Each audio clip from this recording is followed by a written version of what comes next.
Hello, Michael here with another Michael's Guitar Reviews.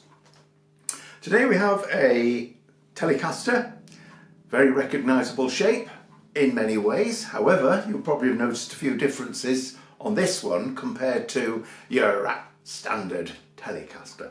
This one's actually a Squier, and it's the Telecaster Custom. So a little bit different. We're going to have a look at why that's different in a moment. And I also want to talk through one or two of the issues that I encountered when I was first loaned this guitar for the purposes of this review. You probably already gathered by now that I've got 80 odd reviews on the channel, or maybe more, can't remember the count now. But I don't own all of the guitars. There are lots and lots of really kind and nice people out there who have been willing to let me borrow some of their instruments from time to time. I'm always grateful, by the way, to all of those people, and this one's no exception. I got this guitar, found out that there were one or two things that seemed a little bit not quite right, which I'm going to talk about in a moment. Hopefully I've put them right, so that I can now concentrate on this review so that you'll be able to get an idea of what these Squier Custom Telecasters are like. Well, first thing I want to say to you, please subscribe. I'm so grateful to all of the people who have already subscribed to this channel. The main purpose for doing this is to share this love of guitars with other people who are maybe in a similar afflicted position as myself. Anyway, without further ado, let's just have a little look around this guitar and we'll talk a little bit about some of the issues and go on and hear what it sounds like. By the way, this is being played through a valve amp. There's no no sponsorship at all involved in this. I just happen to be very nearby a Marshall valve amplifier. It's a 401 DSL, I think it's called. But yeah, all valve amplifier. The sound that you'll hear throughout is with the clean channel, and all the settings are in the centre, so there's nothing one way or the other. But that'll help us to maybe have some sort of standardisation for the variability of sounds on the guitar itself. First thing is, I want to draw your attention to the upcoming video, which highlights some of the issues that I faced with this guitar when I first encountered it. Here we go now!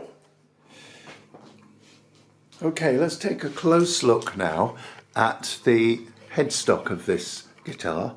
I just want to point out a couple of things. What do you notice about the stringing? Anything? Let's just move around this way a little bit, shall we? Can you see the bottom E string and the way that it's strung on the post? It's actually right at the top of the post, which means that if you look from the side, it's almost in a straight line with where the string comes off the top of the fingerboard. And the consequence of this is there is no break angle. We really need there to be a break angle where this string goes in a downward direction, which gives more stability to the string and helps to reduce the possibility of buzzing. This guitar actually suffers from a bit of buzzing, especially on this low E string. So not a good start. The other thing I'd like to point out here is the nut itself. The edges here are just a little bit sharp and they need to be sorted out, which I will be doing before I demonstrate the sound of the guitar and so forth. Fret edges, there isn't a great deal of fret wear as such on the guitar, but what we do have is a little bit of sharpness on the edges of these frets here. Again, that really could do with being addressed and just making it a little bit more comfortable to play.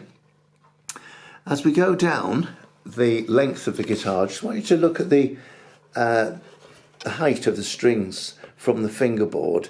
There's quite a high action on this guitar, and there are a number of reasons for this. One of them is that although the neck is almost straight, there is a little bit of relief in it. What we do probably need to do is to put a shim under the end of the neck that fixes onto the body, so that we can raise the bottom end there a little bit, and then we can address the problem with the string saddles. I'm going to move on to the string saddles now, because I think these are really worth a look. Let's have a little look at them and see what you notice. Can you see how, although there's a bit of reflection there, what we've got is some inconsistencies. We've got rather long grub screws, which are a problem for the player because they can scratch your hand whilst you're playing. The other thing is that the saddles themselves haven't been set properly, so some of them are a little bit higher on one side than the other, and it's almost as if somebody's tried to set this up to follow the very, very gentle curve of the neck radius, but actually that's all wrong and it needs sorting out. We do have we have a very good break angle at the back by the nature of the fact that these strings go down into the ferrules that allow the string to come through the body. But the adjustment of the saddles itself, very, very low down. So when we've adjusted the angle of the neck, in other words, when we've brought the neck up a little higher by placing a shim under here, then we're going to be able to adjust the string saddles up to make sure that we get the action nice and uniform all the way along, and also the intonation. There are quite a few things to do, but we'll get those sorted out. It's a nicer playing experience and maybe even improve the sound. Okay, so let's just take one more look. Hello, what is actually a very attractive guitar, and see how we can improve it, and we'll come back shortly. Okay, so as you'll know from the clip that you've just seen, there were a number of issues. One of them, starting at the headstock, which is always a good place to start, was that the strings the guitar was strung in such a way that it wasn't right. As you probably know, this break angle is very important at the headstock, and we've rectified that now. I've restrung it, and we've got a little bit of, if you like, when it goes over the nut, the string, you'll notice it goes in that direction, which helps to pull it down a little bit more and helps to reduce the possibility of any buzzing on the strings. And I have to say, since doing that, since restringing this guitar, that has been the case. It's worked. The headstock shape on this guitar is very, very familiar. It's your standard Telecaster, loved by all. Nothing really much changes. It's probably a little bit narrower, maybe, than many of them. I don't know. Maybe that's imagination on my part. We've got the usual 6-in line. These tuners look pretty good. They're okay. They're not good quality, but they do the job.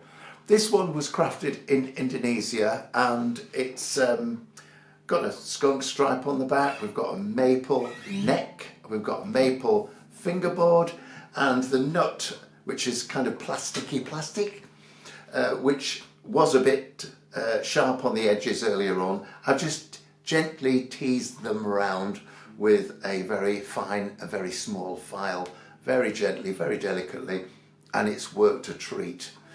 The other thing I've done is, which I think is really important, especially if you're going to change strings, always give your fretboard a clean. And I've mentioned in other videos that it's pretty useful if you can give them a polish, the frets as well. And I just use toothpaste, a little pea-sized piece of toothpaste will go up and down the fretboard and do the whole lot for you. Make sure though that you get rid of it all after you've cleaned the frets. So that's when the polishing starts. It needs to be made nice and clean, nice and shiny, very smooth and slippy.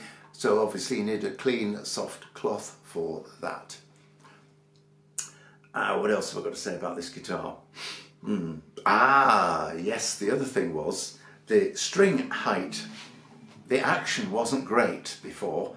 So what I've done is I've taken the neck off and I've put a shim in just here underneath the bottom of the neck where it sits in the cavity on the body, and it's just brought this part of the neck up that way a little bit, and I've been able to adjust all of these individual string saddles to make sure that the height is sufficient to give clearance to the strings and that we get a nice uniform distance as far as possible from the fingerboard of the strings. There will always be a little bit of a forward bow, which is important. If you want to know a bit more about strings, restringing, choosing the strings, there is a video already out there on the website, on this channel. Hopefully there'll be a link coming up to it as well. So if you want to have a check out, go and have a look at that, and hope you'll enjoy it.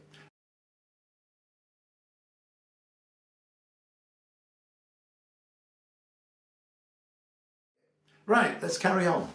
Standard Telecaster body shape, however, you'll notice that there are some holes here with what they call ferrules. Ferrules? I thought that was a type of animal. No, it's a ferrule. It's a little tube that sits in a hole in the back of the guitar through which the strings are pressed, and then you pull them out the other side.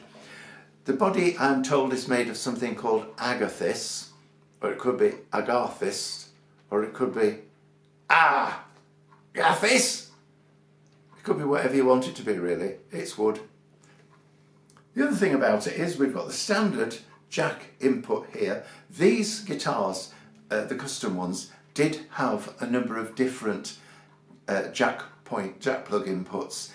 Some people complain that this type, the one that's on here now, which has a nut holding it in place, is a bit of a nuisance because the nut can sometimes work itself loose. But you know, so you just tighten it up, it's fine.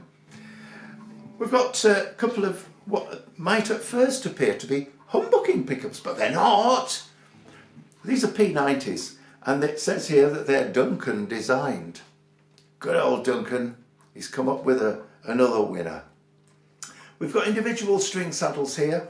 This is good. You'll know probably already that some of the Tribute and some of the very early Telecasters had 3 separate string saddles which were in pairs. In other words, 2 strings shared 1 saddle. The problem there is that you can't really get the intonation just quite right. But as somebody once said to me, did you ever hear of an early record that really flopped because somebody's string saddles were 3 instead of 6? And I had to say no. If you think you know something about that, let me know in the comments below. That's poetry. Anyway, these are nice individual ones. Because I've set them a little higher, it means that those protruding grub screws are no longer protruding. Everything's nice and smooth, so we don't cut ourselves. Got a 3-way selector switch up here instead of down here, and it's very handy. Lots of guitars have them there, very handy. Up towards me, that's more of a neck pickup-y, bassy, softer type of sound. Down that way, and you've got your treble-y, guttural sound. And in the middle, you guess. Right, we've got 2 controls for volume. This one here is for the neck pickup, the other one isn't. Same here, so these 2, volume and tone for that pickup.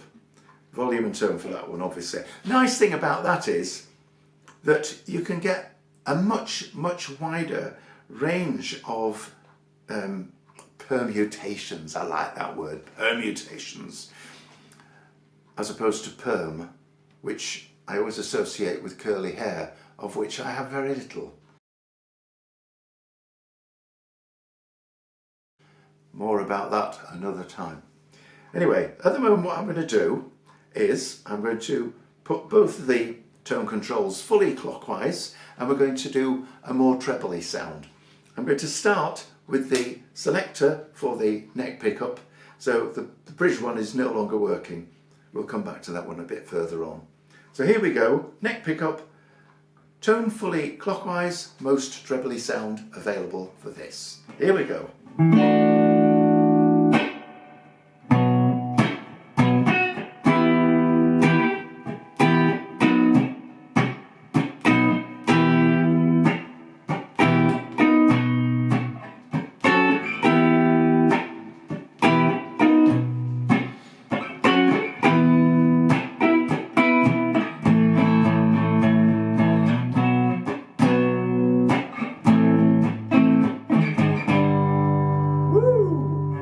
let's now turn this tone control all the way around anti-clockwise, staying on the neck pickup.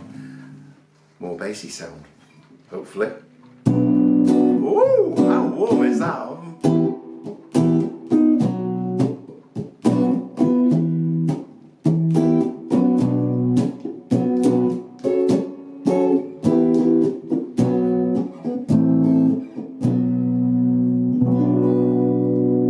It's almost jazzy, isn't it?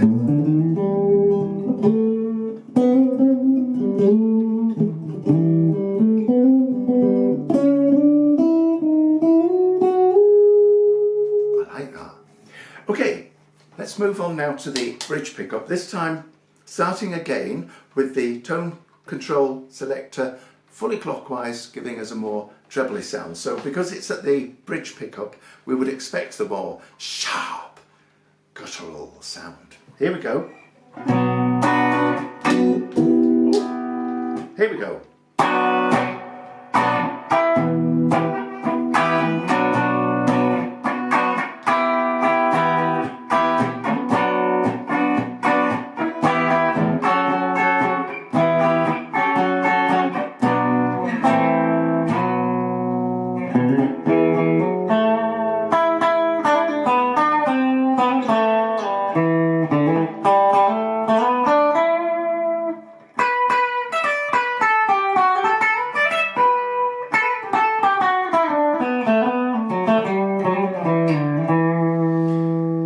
Let's now turn the tone control fully anti-clockwise. So we're on the bridge pickup, but this should be a wee bit warmer, folks. Here we go.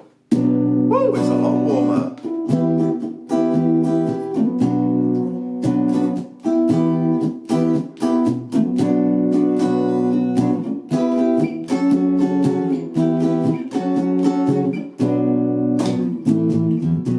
Oh, see what I did then? I accidentally flicked the switch. That's the only criticism I would have, is that where it is, you're more likely to. Maybe it could be down there, but I suppose you would be equally likely to. I'm just rambling again, ignore it. Okay, now we're going to go to the center position, so we're blending both pickups. I'm going to start with them both fully clockwise on the most trebly sound.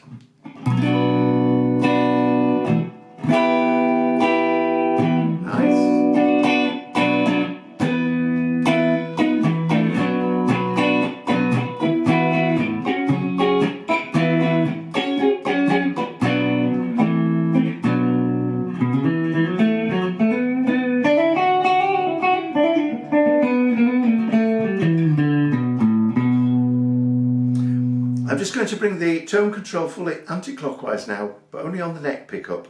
So anti-clockwise, neck pickup, clockwise, bridge pickup. Oh, yeah.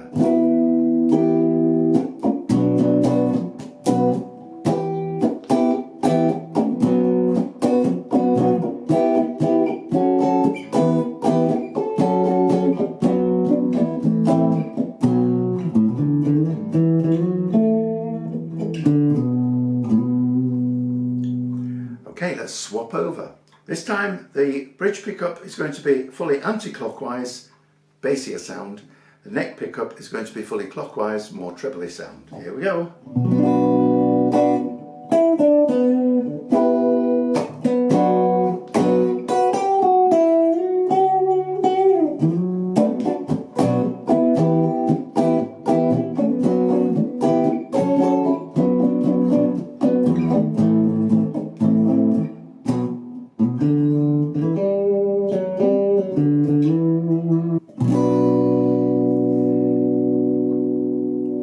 So what's the verdict?